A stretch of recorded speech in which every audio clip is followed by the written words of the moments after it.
Сәлем достар, менің парақшама қош келдіңіздер. Бүгін сіздерге құрт көженің рецептісімен бөлісем. Өте қарапайым, өте оңай рецепт.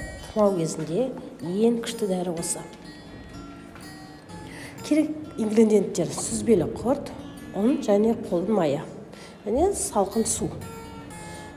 Ең алдымен салқын суға ұнымызды араластырып езіп аламыз. Ал бұған дейін сіздер кастрюльге суларыңызды қойып, суларыңызды қайната беріңіздер. Жақсылап араластырамыз. Ұнды еземіз. Барлық комоктардың барлығы кету керек.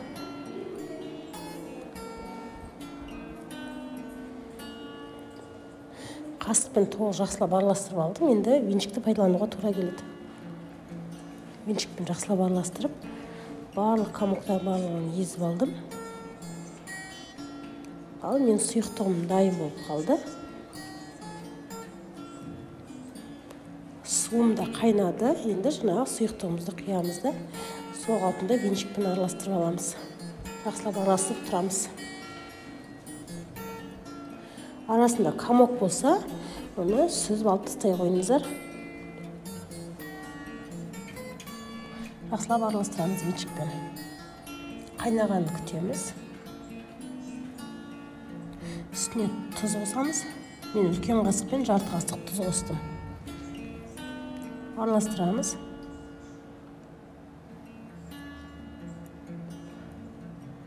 Қайнады ау деген уақытта сүзбе құртымызды саламыз. Тағы да бірге араластырамыз.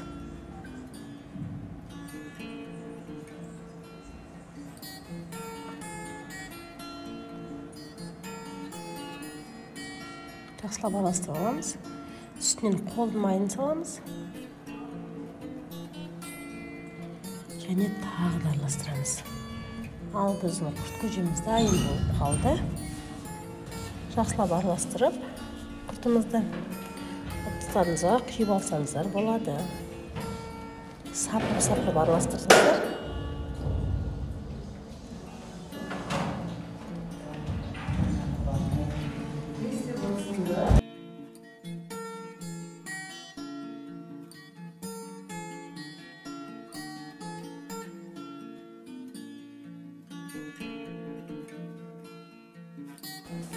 Құрт көжеміз дайын болды. Осылай сапырып ыдысыңызға құйып алыңыз. Және үстінен тағы да қол майын салыңыз. Өте ыстық, жақсы болып шықты. Ал сіздерге ем болсын, және де ас болсын. Рахмет.